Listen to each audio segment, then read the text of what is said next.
जैसा कि हम सभी लोग जानते हैं कि आज के टाइम में लोग इंटरनेट का इस्तेमाल बहुत तेजी से कर रहे हैं। इंटरनेट के जरिए वो ऐसे लोगों से जुड़ते हैं जिन्हें वो जानते तक नहीं है। इंटरनेट का प्रभाव जितना लोगों पर अच्छा पड़ रहा है, उससे कई ज्यादा बुरा भी पड़ रहा है। इस चीज को आज हम इस कहानी के जरिए बताएंगे। आरोही एक इंडिपेंडेंट लड़की थी और उसे इंटरनेट के थ्रू न्यू लोगों से जुड़ना, उनसे बात करना, अपनी लाइफ का एक एक मोमेंट पब्लिकली पोस्ट करना बहुत पसंद था।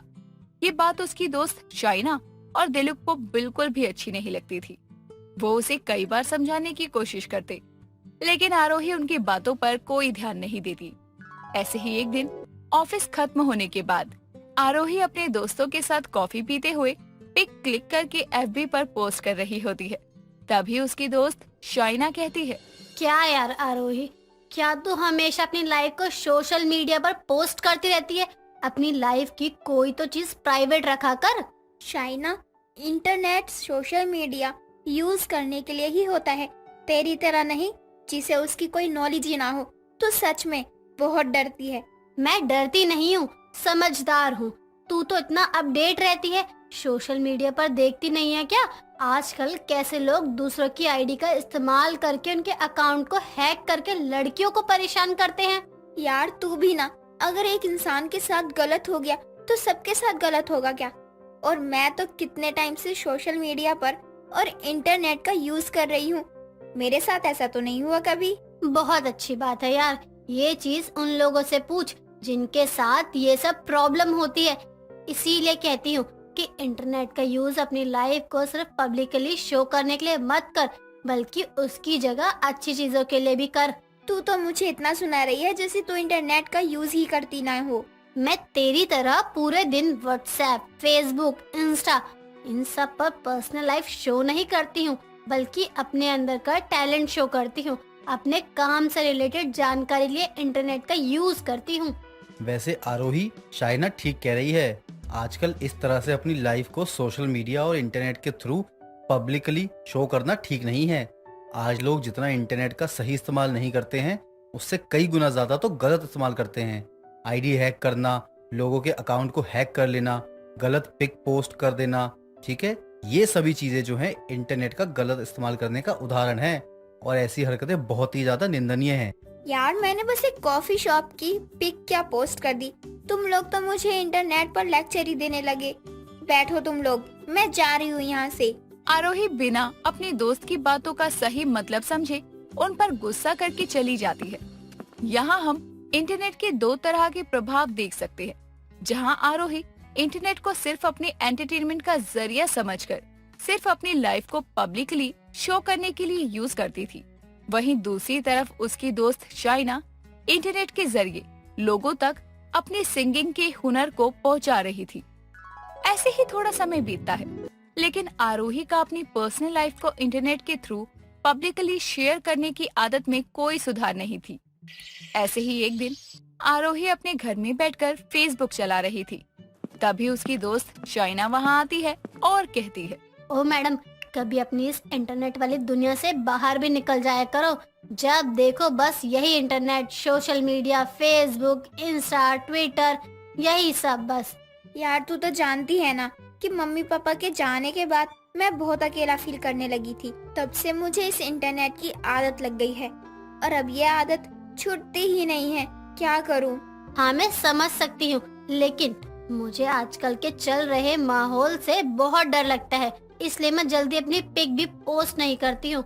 भगवान ना करे कहीं कोई ऐसी प्रॉब्लम मेरे साथ हुई तो मेरे घर वाले को क्या होगा, वो तो वैसे ही मुझे मार डालेंगे। वो सब छोड़ यार, तू बता आज तू मेरे घर पर कैसे?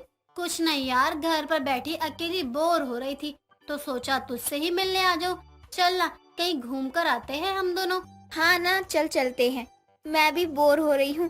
एक काम करते हैं, दिलीप को भी कॉल करके बुला लेते हैं, साथ में चलेंगे और मजा आएगा। आरोही इतना कहकर अपने दोस्त दिलीप को कॉल करके अपने घर बुलाती है। कुछ समय बाद सभी लोग बाहर घूमने के लिए निकल जाते हैं। जहाँ पहुँचने के बाद आरोही अपनी पिक्स के साथ अपनी लाइव लोकेशन भी सोशल मीडिया पर पोस्ट कर देती है और अपने दोस्तों के साथ एंजॉय करने लगती है।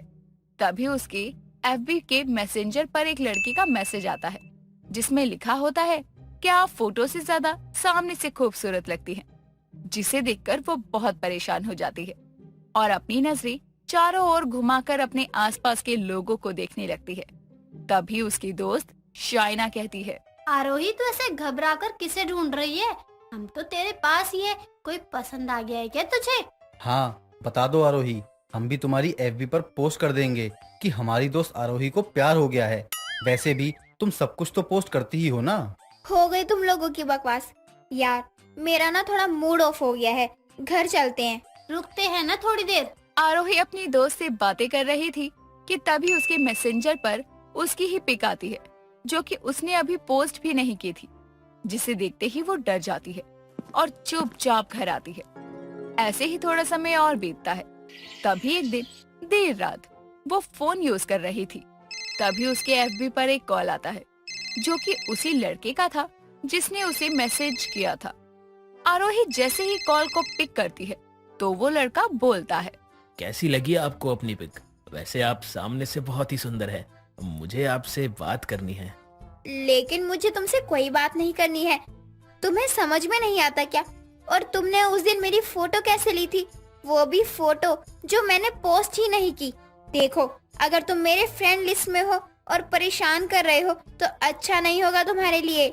देखो, मैं तुमसे आखिर बार पूछ रहा हूँ, तुम मुझसे बात करोगी कि नहीं? बिल्कुल भी नहीं। आरोही इतना कहकर कॉल कट करके चुपचाप सो जाती है। अगले दिन सुबह वो जैसे ही सोशल मीडिया पर एक्टिव होती है तो हर जगह, चाहे वो इंस्टा हो, एफबी हो, अपनी गलत तरह की एडिट की हुई पिक्स की पोस्ट देखकर परेशान हो जाती है और रोने लगती है। तभी उसकी दोस्त शाइना और दिलीप वहाँ आते हैं और कहते हैं, आरोही ये सब क्या है? तू ये कैसे पिक पोस्ट कर रही है सोशल मीडिया पर, और तू रो क्यों रही है? क्या बात है, बता तो। बताओ ना आरोही, ऐसे रोने से काम थोड़ी ना चलेगा। अगर तुम हमें बताओगी नहीं तो हमें पता कैसे चलेगा?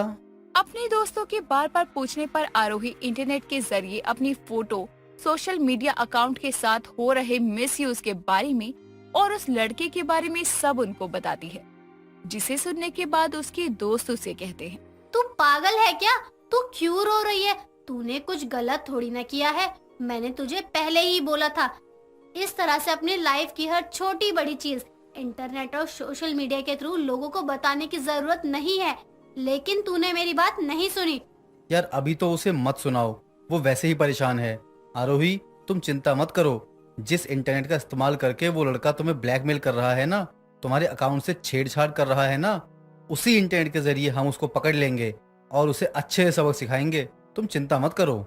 हाँ पागल, तू रो मत। जैसे वो लड़का इंटरनेट का गलत इस्तेमाल करके तुझे परेशान कर रहा है, वैसे ही हम इंटरनेट का सही इस्तेमाल करके उसे पकड़ेंगे और सबक भी सिखाएंगे, ताकि वो दोबारा फिर किसी के साथ ऐसा ना कर सके।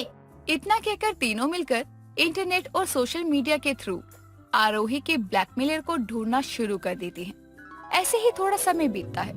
समय के साथ तीनों इंटरनेट की मदद से उस लड़के को ढूंढ लेते हैं, जो कि उन्हीं के ऑफिस का एक लड़का था, जो काफी टाइम से आरोही को पसंद करता था, जिसके चलते उसने ये सब किया। पकड़े जाने के बाद शाइना और आरोही उसे बहुत मारते हैं और उसकी पीटने वाली वीडियो और उसकी हरकतों के बारे में सोशल मीडिया पर पोस्ट करते हैं, जिससे जो भी आरोही के साथ हुआ वो किसी और के साथ ना हो। साइबर क्राइम के जुर्म में उसे अंदर भी करवा देते हैं, जिसके बाद आरोही अपने दोस्तों से कहती है, आज तुम लोगों की वजह से मैं ये सब कर पाई और इंटरनेट के थ्रू उन सब को एक मैसेज भी दे पाई, जो इंटरनेट का गलत इस्तेमाल करके ना जाने कितनी लड़कियों को परेशान करते हैं। तूने बिल्कुल सही कहा, लेकिन कुछ चीजों का ध्यान तुझे भी रखना चाहिए। इस तरह से अपनी लाइफ का हर मोमेंट सोशल मीडिया पर नहीं डालना चाहिए। इन सब से हमारे लिए भी परेशानी की वजह बन सकता है ये सब। तू बिल्कुल सही कह रही है। आगे से मैं इन सभी बातों का ध्यान रखूंगी। हमने अपनी कहानी के जरिए दोस्तों आपको इंटरनेट के अच्छे और बुरे दोनों प्रभावों के बारे में बताया है। आपको हमारी ये कहानी कैसी लगी, हमें कमेंट बॉक्स में कमेंट करके जरूर बताएं। शीला अयोध्या की रहने वाली थी। शीला के घर में उसका बेटा और एक वो ही थी। पति के गुजर जाने के बाद शीला ही घर संभाल रही होती है। शीला लोगों के घरों में काम किया करती थी। एक बार शीला अपनी मालकिन भव्या के घर जाती है और बर्तन धो रही होती है। तभी वहाँ भव्या आती है। अरे शीला, बर्तन धुल गए? जी मालकिन, बस हो ही गए हैं। क्या हुआ, कुछ काम था आपको? हाँ, वो आज खाना बनाने वाली आई नहीं है और मेरे कुछ मेहमान आने वाले हैं घर पर, तो मैं ये कह रही थी कि उनके लिए चाय पकौड़े बना दोगी ना तुम? आता है ना तुम्हें चाय पकौड़े बनाना? मालकिन, लेकिन मैं तो बस एक सफाई वाली हूँ, मैं कैसे बनाऊँ? पता नहीं आप लोगों को अच्छे भी लगेंगे या नहीं, और अगर अच्छे नहीं लगे तो आप कहीं मुझे नौकरी से ना निकाल दें। अरे शीला, तुम इतना सोचती क्यों हो? तुम घर पर भी तो अपने लिए खाना खुद ही बनाती होगी ना। वो खाना अच्छा बनता होगा, और इतना तो मुझे पता है कि तुम मुझसे तो काफी अच्छा बना लोगी। लेकिन मालकिन कुछ नहीं शीला, तुम इतना मत सोचो। मुझे पता है कि तुम सब कुछ अच्छे से संभाल लोगी। और देखो, आज तुम्हारे सामने ही खाना बनाने वाली आई नहीं है और अचानक से घर पर मेहमान आ रहे हैं, और अब मैं तुम्हारी मदद लूंगी ना। मेरे लिए इतना तो कर ही सकती हो। ठीक है मालकिन, आप इतना कह रही हो तो मैं आपकी बात नहीं काट सकती हूँ। बहुत बढ़िया। अच्छा, तुम एक काम करो, पकोड़े बना दो, और जब मेहमान आए तब उनके लिए बढ़िया सी अदरक वाली चाय बना देना। इतना बहुत है। अपनी मालकिन के कहने पर शीला पकोड़े बनाने लगती है। कुछ देर बाद भव्य के मेहमान आते हैं और सब लोग साथ में बैठकर चाय पकोड़े खाते हैं। सबको पकोड़े बहुत ज्यादा पसंद आते हैं। भव्य के घर आए सब लोग पकोड़ों की बहुत तारीफ करते हैं। सबके जाने के बाद भव्य कुछ पैसे लेकर जाती है और शीला को देती है। ये पैसे तुम्हारे लिए शीला। आज अगर तुम नहीं होती तो मेहमानों के आगे मुझे शर्मिंदा होना पड़ता। मालकिन, ये आप क्या बोल रही हो? मैं तो यहाँ आती ही अपना काम करने के लिए हूँ। आप ये बताइए, मुझसे कोई गलती तो नहीं हुई है ना? सबको पकोड़े खाने में ठीक तो लगे ना? अरे तुम क्या बातें कर रही हो शीला? सबको पकोड़े बहुत ज्यादा पसंद आए। तुम्हें आइडिया भी है, सब लोगों ने तुम्हारे बनाए हुए पकोड़ों की कितनी तारीफ करी। और वो जो तुमने धनिया पुदीना की चटनी बनाई थी ना, उसकी तो मैं भी फैन हो गई। बहुत अच्छी बनाई थी तुमने। इसका मतलब सबको पसंद आए चाय पकोड़े? हाँ शीला, सबको बहुत ज्यादा पसंद आए पकोड़े। मैं तो कहती हूँ तुम पकोड़े बेचने लग जाओ। लोगों को तुम्हारे हाथ के पकोड़े बहुत पसंद आएंगे। क्या मालकिन, आप भी ना इतना भी कुछ खास नहीं बनाया, और पकोड़े तो हर कोई बना लेता है। वही तो, लेकिन किसी के भी पकोड़े में तुम्हारे हाथों जैसा स्वाद नहीं मिल सकता। ये तो मैं लिख के दे सकती हूँ अब। और धनिया पुदीने की चटनी रख दोगी तब तो खुद ही लोग आएंगे, लेकिन साथ में और 4 लोग लाएंगे। खैर, मैं अब बहुत थक गई हूँ, मैं सोने जा रही हूँ। शीला भी सारा काम खत्म करके घर आती है, लेकिन शीला के मन में अब भी भव्या की कही गई बातें थी। घर आने के बाद शीला वही सोच रही होती है। ये देखकर शीला का बेटा मोहित कहता है, क्या हुआ माँ, आप इतनी शांत क्यों हो? आप कुछ सोच रही हो क्या? आज पता है मोहित, आज जहाँ मैं काम करती हूँ ना, वहाँ कुछ अलग ही हुआ। अलग हुआ? लेकिन क्या अलग हुआ है माँ? आप इतना किसके बारे में सोच रही हैं? पता है, आज ना वहाँ पर खाना बनाने वाली नहीं आई थी, तो इसीलिए उन्होंने मुझे कहा कि पकोड़े बना दो। और पता है, उन लोगों को मेरे हाथ के पकोड़े इतने ज्यादा पसंद आए, मालकिन तो तारीफ करते नहीं थकी। माँ, आप पकौड़े बेचने लग जाओ, काम भी अपना होगा फिर तो। पता है, मालकिन ने भी मुझे यही कहा था कि मैं पकोड़े ही बेचने लग जाऊं। अरे माँ, मजाक में कहा होगा। आप बिना क्या क्या सोचने लग जाती हो। राम मंदिर को देखने लोग आएंगे और उन लोगों को मैं पकोड़े बनाकर बेचूं तो?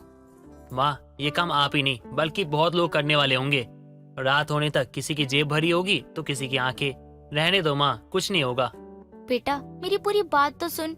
लोग वहाँ मुनाफा कमाने के लिए पकोड़े बेचेंगे, लेकिन हम तो लोगों को स्वाद भी देंगे ना। मतलब अखबार में 4 पकोड़े और चटनी बस 5 रुपए में। अयोध्या आएंगे तो लोग खुशी से खाएंगे ना कि अपनी जेब से पैसे देकर। माँ, मुझे तो कुछ समझ नहीं आ रहा, लेकिन फिर भी आप देख लो आपको क्या करना है।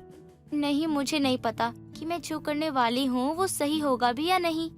माँ, आप चिंता मत करो, सही होगा या गलत होगा, आप तो कर रही हो ना, और मैं भी तो हूँ, आपका साथ दूंगा। शीला काम करके कुछ पैसे जमा करती है और फिर अयोध्या के घाट के आसपास ही पकोड़े बेचने का काम शुरू कर देती है। शीला के पकोड़े काफी अच्छे थे, इसलिए लोगों का वहां आकर पकोड़े खाना भी एकदम सही था। ऐसे ही कई दिन निकल जाते हैं। कुछ दिनों बाद राम मंदिर का उद्घाटन था, तो पुलिस वाले वहां से रेडी वालों को भगा रहे थे। शीला को कहीं जगह नहीं मिलती पकोड़े बेचने की। यहाँ तो मुझे कहीं जगह ही नहीं मिल रही और सबसे ज्यादा लोग राम मंदिर के पास ही आएंगे। लोग इतनी दूर से आए हैं, मुझे इनको अपने पकोड़े तो खिलाने ही चाहिए। लेकिन क्या करूँ, ये पुलिस वाले तो हमें भगा रहे हैं। अब मैं कैसे पकोड़े बेचूं यहाँ?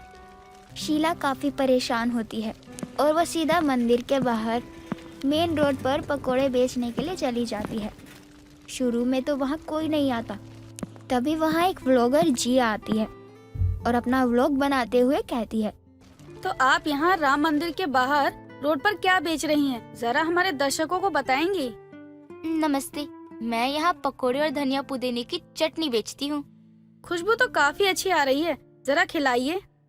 शीला जिया को एक प्लेट पकोड़े देती है और धनिया पुदीने की चटनी भी देती है। जिया पकोड़े खाती है और उसे वो पकोड़े बहुत ही ज्यादा अच्छे लगते हैं। वाओ, आपके पकोड़े खाकर तो सच में मजा आ गया। बहुत अच्छे बनाए थे आपने। तो फ्रेंड्स, मैं कोई झूठ नहीं बोल रही हूँ। अगर आप इनके पकोड़े खा लेंगे एक बार तो यही बोलेंगे कि खाकर मजा आ गया। जी धन्यवाद। जी, एक प्लेट और लगा दीजिए, मन नहीं भरा आपके पकोड़े खाकर। वैसे आपने बताया नहीं कि आप ये पकोड़े कितने में बेच रही हैं? 5 रुपए की प्लेट। क्या कहीं मैंने कुछ गलत तो नहीं सुना, या आप गलत तो नहीं बोल गई? जी नहीं, मैंने बिल्कुल सही कहा है, 5 रुपए की प्लेट है। Wow, amazing. इतने अच्छे पकोड़े में धनिया और पुदीने की चटनी, वो भी बस 5 रुपए में। यहाँ तो हर कोई 50 रुपए से कम देने को तैयार ही नहीं है और आप 5 रुपए में दे रही हैं। जी हाँ, अब मैं 5 रुपए की ही बेचती हूँ। अब अपना पेट भी तो पालना होता है ना, इसलिए फ्री में तो बेच नहीं सकती हूँ ना, इसीलिए 5 रुपए प्लेट। वही तो, आप इतने कम में बेच रही हैं, इसमें आपका बचता क्या होगा?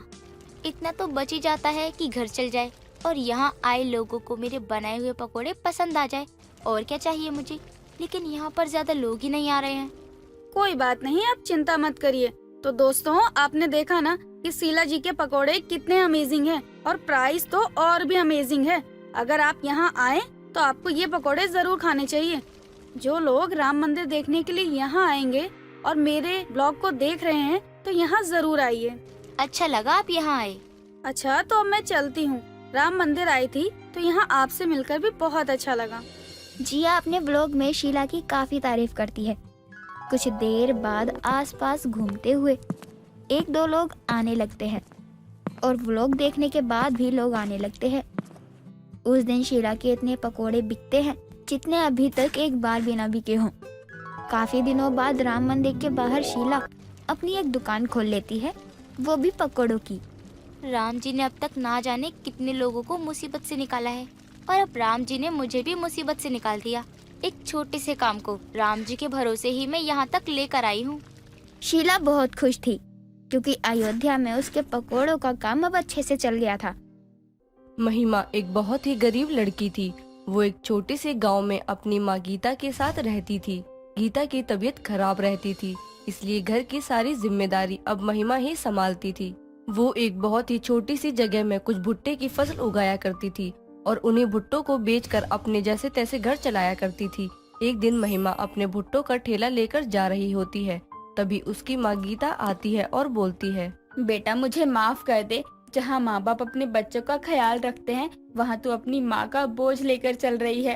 माँ, आप भी कैसी फालतू की बातें कर रही हो? आप मेरे लिए बोझ नहीं हो, आप मेरी माँ हो जिसकी जिम्मेदारी मैं खुशी खुशी उठा रही हूँ। भगवान तो जैसे बेटी सबको दे। तूने अकेले ही घर को संभाला हुआ है, अब तेरी शादी की भी उम्र हो गई है। कहीं कोई लड़का मिल जाए अच्छा सा तो मेरा जीवन सफल हो जाए। माँ, आप आराम कीजिए, परेशान मत होइए। मैं जा रही हूँ भुट्टे का ठेला लगाने। महिमा अपने भुट्टों का ठेला लेकर चली जाती है और बाजार में अपने भुट्टे का ठेला लगा लेती है, लेकिन वहाँ उसके भुट्टे लेने कोई नहीं आता। आधा दिन निकल जाता है, लेकिन महिमा का एक भी भुट्टा नहीं बिकता। महिमा ग्राहक का इंतजार करती रहती है, लेकिन कोई भी आता ही नहीं है। शाम को उदास मन से महिमा भुट्टे के ठेले के साथ वापस अपने घर चली जाती है। महिमा को देखकर गीता बोलती है, बेटा मेरी दवाई खत्म हो गई है, बस कल की है, ले आना याद से। माँ की दवाई खत्म हो गई है और मेरे पास तो पैसे भी नहीं है और ना ही आज एक भी भुट्टा बिका है। अब दवाई कहाँ से लाऊंगी मैं? क्या हुआ बेटा, तू परेशान लग रही है, कोई बात है क्या, मुझे बता। अगर मैंने माँ को बता दिया कि आज एक भी भुट्टा नहीं बिका तो माँ तो बहुत परेशान हो जाएंगी। अब क्या करूँ? बेटा तुझे मेरी कसम, बता अब क्या हुआ, क्योंकि मुझे तेरी शक्ल साफ साफ बता रही है कि जरूर कोई बात है। माँ वो आज जब मैं भुट्टे का ठेला लेकर निकली थी ना, तो भुट्टा नहीं बिका। कुछ दिनों से ऐसा ही हो रहा है, आमदनी आ ही नहीं रही है। हम गांव में रहते हैं और यहाँ तो लोग खुद ही भुट्टे की फसल उगाते हैं, तो लोग क्यों पैसे देकर तुझसे लेंगे। कभी किसी को मन होता होगा तो एक दो ले भी ले, तो तेरे भुट्टे कैसे बिकेंगे ऐसे। तो मैं क्या करूँ माँ, हमारी गरीबी बढ़ रही है, यहाँ खाने को पैसे नहीं हो पाते और ऊपर से अब तो भुट्टे भी नहीं बिक रहे।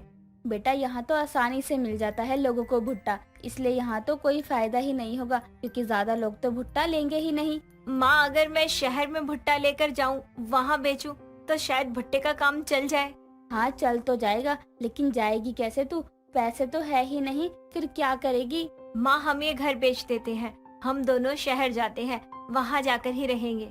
बेटा तू ही घर संभाल रही है, तो जो तुझे ठीक लगे वो ही कर, मैं तेरे साथ ही हूँ। महिमा अपने घर को बेचकर जैसे तैसे अपनी माँ के साथ शहर चली जाती है और वहाँ एक किराए पर छोटा सा कमरा लेकर रहती है और बड़े से बिल्डिंग के बाहर अपने भुट्टे का ठेला लगाती है और वहाँ पर भुने हुए भुट्टे बेचने लगती है। शहर में लोगों को भुट्टा पसंद होने के कारण लोग भुट्टा लेने भी लगते हैं, लेकिन केवल भुने हुए भुट्टे होने के कारण ज्यादा आमदनी नहीं हो पाती है और वो शाम को अपना ठेला लेकर वापस अपने घर चली जाती है और अपनी माँ के साथ खाना खाते हुए बोलती है, माँ शहर में भी भुट्टे कहाँ ज्यादा बिक रहे हैं, बस इतना हो जाता है कि खाली हाथ वापस नहीं आती हूँ, वरना पैसे तो बचते नहीं हैं। क्या हुआ, यहाँ भी लोग ज्यादा भुट्टे को पसंद नहीं कर रहे क्या। नहीं माँ, यहाँ भी गांव के जैसा ही हाल है। अब तो कुछ दिनों में भुट्टे बिकने बंद ही हो जाएंगे, सीजन जो चला जाएगा ज्यादा से ज्यादा 1 महीना चलेंगे। बेटा तू निराश मत हो, कुछ ना कुछ तो हो ही जाएगा, बस तू हिम्मत रख। कैसे माँ, हमने गांव का घर भी बेच दिया, यहाँ किराए पर ही है, अभी तो चल रहा है, लेकिन जब वापस किराएदार को पैसे देने पड़ेंगे तब क्या करेंगे। हमें तो हमारी गरीबी ही खा रही है, भगवान ने इतने समय तक संभाल लिया, आगे भी कुछ हो ही जाएगा, तू परेशान मत हो। महिमा अगले दिन फिर से हिम्मत करके अपने भुट्टे का ठेला लगाती है और अगले दिन उसके पास दिनेश नाम का एक लड़का आता है और उसे बोलता है, एक्सक्यूज मी, मुझे स्वीट कॉर्न देना। माफ करिए, मेरे पास केवल भुट्टे हैं, आप जो मांग रहे हैं वो नहीं है। हाँ, वही भुट्टे ही बोल रहा हूँ मैं। महिमा दिनेश को भुने हुए भुट्टे दे देती है और भुने हुए भुट्टे देखकर दिनेश बोलता है, मैंने ये वाले नहीं बोले। लेकिन मेरे पास तो यही है और भुट्टे ऐसे ही तो होते हैं, फिर आपको कौन से चाहिए। तुम्हें नहीं पता क्या, वो उबालकर भुट्टो को उन पर मसाला नींबू डालकर बनता है, ओए होए मजा ही आ जाता है वो खाकर। ये किस प्रकार के हैं, मैंने तो ना आज तक खाए हैं और ना ही कभी सुना है। अरे तुम भुट्टे बेच रही हो और तुम्हें पता भी नहीं है, मेरी बात मानो तो स्वीट कॉर्न ही बेचो, यहाँ लोगों को बहुत पसंद है। वैसे मैं जा रहा हूँ, तुम मुझे ये भुना हुआ भुट्टा ही दे दो। दिनेश की बात सुनकर महिमा अगले ही दिन से स्वीट कॉर्न बेचने लगती है। स्वीट कॉर्न बेचने से महिमा का काम अच्छा चलने लगता है। तभी उसके ठेले के पास दिनेश आता है और बोलता है, एक भुना हुआ भुट्टा देना। अरे अरे, आपकी बातों से ही तो आज मेरी गरीबी सुधर रही है और आप भुना हुआ भुट्टा मांग रहे हैं, ये लो आपके स्वीट कॉर्न। अरे वाह। महिमा के स्वीट कॉर्न बेचने के बाद भी महिमा का मुनाफा ज्यादा कुछ खास नहीं हो पा रहा था और वो शाम को भुट्टे का ठेला लेकर घर चली जाती है और अपनी माँ को बोलती है, माँ यहाँ शहर में आने के बाद भी तो गांव की तरह ही हाल है, बस यहाँ इतना हो गया है, आपकी दवाइयों के लिए और घर का किराया निकल जाता है, लेकिन गरीबी तो जो की त्यों है। बेटा सब तो कर लिया, अब मुझे जो सही लगा मैंने वो बता दिया, अब क्या ही हो सकता है। माँ हम ये तो कर ही सकते हैं ना, हम गांव से इसीलिए यहाँ आए हैं ना, क्योंकि गांव में सभी भुट्टे की फसल कर लेते हैं तो ज्यादा लोग भुट्टे लेंगे नहीं। हाँ लेकिन इस बात का अब क्या मतलब बनता है, ढंग से बोल, समझ नहीं आया। मतलब ये माँ की गांव में भुट्टे ज्यादा थे इसीलिए हम शहर आए थे, वैसे ही अब हम गांव में स्वीट कॉर्न का ठेला लगा सकते हैं। वहाँ पर तो किसी को पता ही नहीं है कि भुट्टे के दानों को ऐसे भी खाया जाता है। हाँ बात तो तू सही बोल रही है, लेकिन बार बार शहर से गांव जाना ठीक रहेगा क्या। माँ लोग पैसा कमाने के लिए कहाँ कहाँ नहीं जाते, तो हम तो वापस से अपने गांव जा रहे हैं, तो अब अपना काम वहीं पर अच्छे से जमाएंगे और अब तो अपने ठेले का नाम भी रखेंगे। ठीक है, तुझे ये करना है तो यही सही, लेकिन ठेले का नाम क्या रखेगी? वही जो हम हैं, गरीब भुट्टे वाली। यही नाम हमारे ठेले पर भी होगा। महिमा और गीता गांव वापस चले जाते हैं और वहाँ भी किराए पर रहते हैं और महिमा फिर से वहाँ अपना भुट्टे का ठेला लगाती है। लेकिन अब इस बार स्वीट कॉर्न वहाँ के लोगों को बहुत पसंद आता है। महिमा के स्वीट कॉर्न और गांव में उसका स्वीट कॉर्न के साथ साथ वो भुने हुए भुट्टे भी बेचती है। लोग वहाँ स्वीट कॉर्न भी खाते हैं और भुने हुए भुट्टे भी। और काम अच्छे से चलने के बाद महिमा गीता से बोलती है, माँ, आखिरकार हमारा गरीब भुट्टे वाली का ठेला चल ही गया। अब हमारा काम अच्छा चल रहा है। कुछ दिनों में अपना घर वापस ले लेंगे। बेटा, जहाँ इतनी मुसीबत को देखकर लोग घुटने टेक देते हैं, वहीं तूने शहर से गांव, गांव से शहर करके भी अपना काम अच्छे से खड़ा कर लिया। मुझे तुझ पर बहुत गर्व है। महिमा के गरीब के भुट्टे बहुत ही अच्छे से चलने लगते हैं और उसकी गरीबी में भी सुधार आता है और कुछ दिनों बाद वो अपना घर वापस खरीद लेती है और वहाँ अपनी माँ के साथ खुशी खुशी रहती है। पूजा अपने मन में बहुत सारे सपने लिए अपने ससुराल में कदम रखती है, जहाँ उसकी सास कमला अपनी बहू का स्वागत करती है और उसको अपने छोटे से घर के अंदर लेकर आती है, जहाँ आकर पूजा कहती है, माँ जी, आप बुरा ना माने तो एक बात कहूँ? हाँ बहू, बोल ना। अब तू मेरी बहू ही नहीं, बेटी भी है, इसलिए बेझिझक बोल। माँ जी, मैं अपने साथ एक कान्हा जी की मूर्ति लाई हूँ। क्या मैं उसको यहाँ मंदिर में रख सकती हूँ? अरे बहू, ये भी कोई पूछने की बात है? रख ले। वैसे तेरा भगवान के प्रति बहुत विश्वास है क्या? हाँ माँ जी, और मेरा सपना है कि मैं तीर्थ यात्रा पर जाऊँ, लेकिन मेरे परिवार वालों के पास इतने पैसे नहीं हैं कि वो मुझे तीर्थ यात्रा करवा सके। अरे बहू, तीर्थ यात्रा तो बूढ़े बुजुर्ग करते हैं और अभी से तीर्थ यात्रा पर जाने का क्या शौक है? अरे बुढ़ापे में जाइयो, चल जा, अब आराम कर ले। कमला के कहने पर पूजा अपने कमरे में चली जाती है। कुछ देर में पूजा का पति माधव कमरे में आता है और वो अपनी नई नवेली पत्नी का घूंघट उठाकर पूछता है, वैसे मेरी औकात नहीं है कि तुम्हें कोई तोहफा दे सकूं, लेकिन फिर भी आज हमारी शादी हुई है और शादी की पहली रात है, तो तुम्हें क्या चाहिए बताओ। अभी तो नहीं दे पाऊंगा, लेकिन आने वाले समय में कोशिश करूंगा। देखिए, अगर आप सच में मुझे कुछ देना चाहते हैं तो कृपया करके आप मुझे तीर्थ यात्रा करवा दीजिए। मेरा सपना है कि मैं चारों धाम की यात्रा करूं, और वो भी बूढ़े होकर नहीं, अभी। क्या तीर्थ यात्रा? अरे तीर्थ यात्रा करने की उम्र तो माँ की है और तुम करना चाहती हो, और चारों धाम की यात्रा करने में बहुत पैसा लगता है। मैं गरीब कहाँ से तीर्थ यात्रा करवा पाऊंगा तुमको? कोई नहीं, फिर रहने दीजिए, मुझे कुछ भी नहीं चाहिए। पूजा इतना बोलकर बिस्तर पर आराम से सो जाती है और माधव को बुरा लगता है कि वो अपनी पत्नी की एक इच्छा पूरी करने लायक भी नहीं है। अगली सुबह पूजा एक अच्छी बहू की तरह जल्दी उठकर नहा धोकर अपने ससुराल में पहले पूजा करती है और उसके बाद सबके लिए पहले रसोई में मीठा बनाने जाती है। लेकिन वो देखती है कि उसके ससुराल में ना तो सूजी है ना दूध। ये देखकर वो अपनी सास कमला से कहती है, माँ जी, आज हमारी पहली रसोई है, तो हम सोच रहे थे कि खीर या हलवा बना देते हैं, लेकिन रसोई में तो ना तो दूध है ना ही सूजी। अरे बहू, गरीबों के घर में ये सब नहीं मिलता। ऐसा कर, चीनी पड़ी है, जाकर सबके लिए चीनी के पराठे बना ले। मीठा का मीठा बन जाएगा और सबका पेट भी भर जाएगा। पूजा अपनी सास के कहे मुताबिक यही करती है कि चीनी के पराठे बनाने के बाद सबसे पहले वो उसका भोग भगवान को लगाती है और ऐसा करते हुए उसकी सास देख लेती है, जो नाश्ते के वक्त अपनी बहू से कहती है, बहू, मानती हूँ तेरा भगवान के प्रति श्रद्धा भाव है और तूने अपनी पहली रसोई का भोग उन्हें लगाया, लेकिन उसके बाद वो पराठे यहाँ लेकर आ जाती। भगवान कौन सा आकर खाते हैं? भगवान ना सही, लेकिन जानवर तो खा ही सकते हैं ना माँ जी। और मैंने तो भगवान को चढ़ाई रोटी गाय को खिला दी। लेकिन हम गरीब है, आज पहली रसोई थी, चल गया। रोज रोज मत करने लग जाइयो ऐसा, वरना महीने भर का राशन 10 दिन में खत्म हो जाएगा। माँ जी, अगर हम दान पुण्य नहीं करेंगे तो हमारे पास धन कहाँ से आएगा? भगवान भी उन्हीं की झोली भरते हैं जो दूसरों को सुख देते हैं। और देखना, जब मैं तीर्थ यात्रा पर जाऊंगी तो वहाँ से अपने ससुराल के लिए और समस्त गरीब बेसहारा लोगों के लिए दुआ मांगूंगी। प्रार्थना में बहुत शक्ति होती है माँ जी, और ऐसे पवित्र स्थलों पर जाकर प्रार्थना करने से मनोकामना भी जरूर पूरी होती है।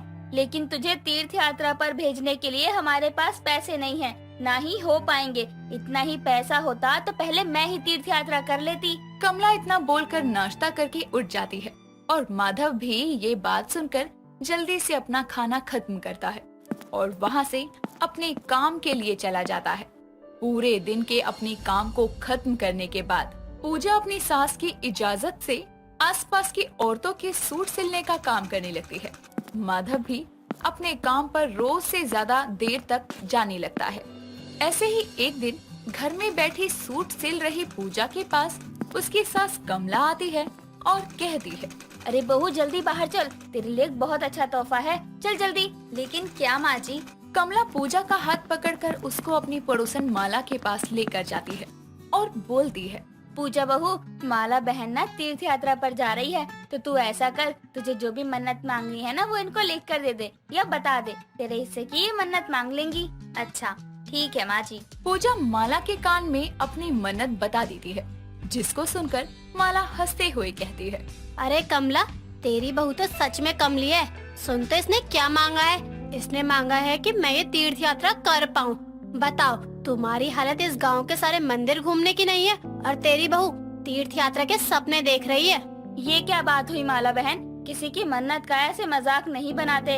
और अगर भोलेनाथ ने चाहा तो मेरी बहू भी तीर्थ यात्रा कर पाएगी, वो भी बुढ़ापे में नहीं बल्कि इसी हालत में। भगवान गरीबों को भी बुलाते हैं। बुलाते तो हैं, लेकिन गरीबों के पास पैसे नहीं होते, इसलिए वो नहीं जा पाते। खैर, मैं तो जाऊं। माला की ये बात सुनकर कमला को बहुत बुरा लगता है और वो भी अब चाहती थी कि वो जाए ना जाए, लेकिन उसकी गरीब बहू की तीर्थ यात्रा का सपना जरूर पूरा हो जाए, जिसके लिए वो कहती है, अरे बहू सुन, तू सूट सिलती है ना, मैं भी 2-4 घरों में बर्तन या झाड़ू पोछे का काम पकड़ लेती हूँ। पैसे आएंगे तो उसे जोड़ना शुरू करेंगे, फिर हम भी तुझे तीर्थ यात्रा पर भेज पाएंगे। माँ जी, अपनी सास से काम करवा कर मैं तीर्थ यात्रा कर भी लूंगी तो क्या फायदा। अपनी माँ समान सास से मैं इस उम्र में अपने सपनों को पूरा करवाने के लिए काम नहीं करवा सकती। और रही तीर्थ यात्रा की बात, तो वह मैं जाकर ही रहूंगी। मैं अपने सिले सूट के पैसे जोड़ रही हूँ। ऐसे तो बहुत समय लग जाएगा। कोई नहीं माँ जी, बाकी भोलेनाथ ने चाहा तो वो कोई ना कोई रास्ता निकाल ही देंगे। देखते देखते 1 साल निकल जाता है और अब तक तो पूजा के पास बस 10,000 ही जुड़ पाए थे, जिसके चलते एक शाम माला कमला के घर आती है और प्रसाद देती हुई कहती है, अरे कमला बहन, लो प्रसाद, वैष्णो देवी का है। अच्छा ये बात बताओ, तुम्हारी बहू हो आई क्या तीर्थ यात्रा पर? पिछले साल की बात है ये, जब तुमने कहा था कि तुम्हारी बहू भी जाने वाली है। हाँ माला बहन, और मेरी बहू जाएगी, बस थोड़ा समय लग रहा है, तुम चिंता मत करो। जब मेरी बहू जाकर आएगी तो प्रसाद तुम्हारे घर भी आ जाएगा। और मैं भगवान का प्रसाद ताने देते हुए नहीं देने आऊंगी, क्योंकि मेरी बहू ने कहा है, तीर्थ यात्रा या धार्मिक स्थलों पर जाने का फायदा क्या, जब दिल में दूसरों को नीचा दिखाने की आदत हो। कमला की इस बात से माला का मुंह बन जाता है। 2 दिन बाद पूजा और माधव की शादी की सालगिरह होती है, जिस पर माधव शादी की सालगिरह से 1 दिन पहले पूजा के हाथों में बहुत सारे पैसे देते हुए कहता है, पूजा, तुमने मुझसे अपनी शादी की पहली रात जो भी चीज मांगी थी वो आज मैंने पूरी कर दी। ये 50,000 रुपए हैं। इससे तुम अपनी तीर्थ यात्रा पर जाने का सपना पूरा कर सकती हो। 50,000? बेटा इतने पैसे कहाँ से लाया तू? माँ, कहीं से लाया नहीं हूँ, बल्कि ये रोज देर तक काम करके 1 साल में मैंने जोड़े हैं। माफ करना कम हुए तो, लेकिन मैं अपनी पहली एनिवर्सरी पर तुमको ये तोहफे के रूप में देना चाहता था। आपने इतना सब कुछ मेरे लिए किया। आप दोनों कितने अच्छे हैं। एक गरीब बहू की तीर्थ यात्रा के सपने के लिए मेरे पति और मेरी सास ने इतनी मेहनत की। माँ जी, दूसरे गांव से जा जाकर मेरे लिए सूट सिलवाने के लिए ग्राहक लाती थी, जिसके चलते मैंने भी 10,000 रुपए जोड़े हैं। मतलब अब मेरी बहू तीर्थ यात्रा पर जा पाएगी? आपकी बहू ही नहीं, बल्कि हम सब जा पाएंगे माँ जी। इतने पैसों में हम तीनों एक साथ जाएंगे तीर्थ यात्रा करने और अपने मन को शांत करेंगे। हे भोलेनाथ, तेरा लाख लाख शुक्र है, अब हम सब आ रहे हैं। पूजा अपने पूरे परिवार के साथ तीर्थ यात्रा पर जाती है, जहां वो अच्छे से दर्शन करके जब गांव लौटते हैं तो पूरे गांव में वहां का प्रसाद बांटते हैं। साथ ही कमला की गरीब बहू की तीर्थ यात्रा के सपने के साथ कमला और उसका बेटा भी इस पवित्र यात्रा पर जा पाते हैं, जिसकी उन्हें बहुत खुशी थी। आपने सास बहू की नोक-झोंक तो देखी ही होगी, पर बिहार के पटना में एक ऐसा घर है जहाँ पर सास बहू के बीच में बेहद प्यार था। पर क्या वो प्यार सच में था या फिर सिर्फ दिखावटी था? चलिए देखते हैं। रेखा अपनी बहू नीतू के साथ रहा करती थी। नीतू काफी सुंदर और सुशील थी, लेकिन जैसे पांचों उंगलियां कभी भी बराबर नहीं होती, ठीक उसी प्रकार नीतू में भी एक कमी थी। वो कमी थी उसकी आंखें। नीतू आंखों से अंधी थी, लेकिन उसको भगवान ने महसूस करने की क्षमता दे रखी थी। ऐसे ही एक दिन पता नहीं अरुण ने इसमें क्या देखा जो इसको शादी करके घर ले आया। आंखों की अंधी होने की वजह से ना तो ये घर पर कोई काम करती है और ना ही किसी भी काम में मेरी मदद करवाती है। पिछले जन्म में मैंने जरूर कोई पाप किए होंगे, तभी इस जन्म में मेरी बहू बनी है। रेखा खुद से बातें कर रही थी कि तभी उसके कानों में किसी की आवाज आती है। जीजी, ओ जीजी, अरे हम कहते हैं कहाँ हो? ये आवाज तो रीता की लग रही है। इसका मतलब है कि रीता यहाँ आई है। हे भगवान, अब यहाँ काहे आई? साला एक काम समाप्त नहीं होता है कि काम बढ़ाने के लिए आ जाते हैं पड़ोस के लोग। रीता की आवाज सुनकर रेखा बाहर जाती है, जहाँ वो देखती है कि उसकी पड़ोसन उसके दरवाजे पर हाथ में कटोरा लिए खड़ी है। का हो रीता बहन, हाथ में कटोरा काहे लिए खड़ी हो? घर में फिर से खाने का कमी पड़ गया है का? नहीं जीजी, घर में खाना का कमी नहीं पड़ा है। सब कुछ बराबर हमारे घर में है। और वो कहाँ है ना, बहुरिया पेट से है, तो वो को तो के हाथ का कुछ अच्छा खाए का मन करत है। यही खातिर हम तोहरे पास आए हैं। अब बता दो, का बनाई हो घर में? अब का बताए रीता, तुम तो जानते ही हो ना, हमारी बहू अंधी है और जिसके घर में बहू अंधी होवत है ऊका घर में कितना काम रहता है। अगर तोहरे घर में कचू है तो दे दे। रेखा रीता से बातें कर रही थी, तभी पीछे रेखा की अंधी बहू नीतू अपना हाथ पकड़े आती है। उसके हाथों से काफी खून निकल रहा था। माँ जी, मेरा हाथ कट गया, माँ जी। रेखा पीछे पलटती है तो वो देखती है कि नीतू के हाथों से काफी खून निकल रहा है। हे भगवान, बहू ये तेरे हाथों में कैसे लग गई? माँ जी, आप यहाँ बात कर रही थी। मैंने सोचा कि क्यों ना मैं घर के बर्तन धो दूं, पर मुझे नहीं पता था कि वहाँ क्या था। मैंने जैसे ही बर्तन उठाया वैसे ही मेरा हाथ कट गया। ए जीजी, बहुरिया के हाथ से बहुत ही ज्यादा खून बह रहा है। आओ जरा इको दवा कर दो। और हाँ, खाना का चिंता तुम मत करना, हम है ना, हम आपका खाना बना देंगे। रेखा रीता की बात सुनकर अपनी बहू को हॉस्पिटल ले जाती है और उसकी पट्टी करवाकर अपने घर ले आती है। उसके आते ही रीता उसके घर में खाना भिजवा देती है। बहू, आज के बाद कुछ भी करने से पहले 10 बार सोच लेना। अरे तुम ये कैसे भूल जाती हो कि तुम एक अंधी हो और अंधे लोग कभी भी काम नहीं करते हैं। मैं करती हूँ घर का काम। माँ जी, मैं मानती हूँ कि मैं अंधी हूँ, लेकिन मुझे सब चीजें महसूस होती हैं। और तो और मैं किसी पर भी निर्भर नहीं होना चाहती हूँ। हाँ, चल अब अपनी सास को दुनियादारी मत सिखा। बहुत दुनिया देखी है मैंने। वैसे आज खाना नहीं बनाना पड़ रहा है, इससे अच्छी बात और क्या हो सकती है? माँ जी, आप मेरा फायदा उठाकर लोगों को ठगना छोड़ दीजिए, नहीं तो एक दिन ऐसा आएगा जिसकी आपने कल्पना भी नहीं की होगी। रेखा अपनी बहू की बात का कोई जवाब नहीं देती और वहाँ से चली जाती है। ऐसे ही समय बीतता है और एक दिन नीतू साड़ी लेने एक दुकान पर जाती है। जैसे ही वो दुकान में जाती है, वैसे ही वहीं से गुजर रही रेखा उसको दुकान में जाते हुए देख लेती है। भैया, ये साड़ी कितने की है? बहन जी, ये साड़ी। दुकानदार ये बोल ही रहा था कि तभी वहाँ रेखा आ जाती है। बहू, तू ठीक तो है ना? तू यहाँ कैसे आ गई? मैं आ रही थी ना तेरे पास। पर माँ जी। बस बहू, बहुत दिखा ली तूने नाराजगी, अब नहीं। अरे बहन जी, ये साड़ियों की दुकान है, आपका घर नहीं। ये यहाँ साड़ी पसंद कर रही है, लेकिन आप हैं कि? अरे बेटा, ये साड़ी पसंद तो तब करेगी ना जब ये साड़ी को देख सकेगी। ये देख नहीं सकती है और इसने मुझे कहा कि साड़ी दिलाने को, पर मैं उस समय इसके साथ आ नहीं सकी और देख ये गुस्से में यहाँ आ गई। लेकिन माँ जी, मैं यहाँ। हाँ, मैं जानती हूँ तू यहाँ गुस्से में आई है। अच्छा बेटा, जरा मुझे बताना इसने कौन सी साड़ी पसंद की है? ये वाली है माँ जी। अच्छा, तो इसने सीधा बड़ी चीजों पर हाथ मारा है। कोई बात नहीं बेटा, मैं भी तेरी सास हूँ और सास तो सास होती है। बेटा, ये साड़ी हम ले नहीं सकते, हमारी इतनी औकात नहीं कि हम इस साड़ी को ले सके। मैं तो खुद इसकी छोड़ी हुई साड़ियाँ पहनती हूँ। चल बहू, इतनी महंगी साड़ी हम नहीं ले सकते। पर माँ जी मैं हाँ बहू, कोई बात नहीं।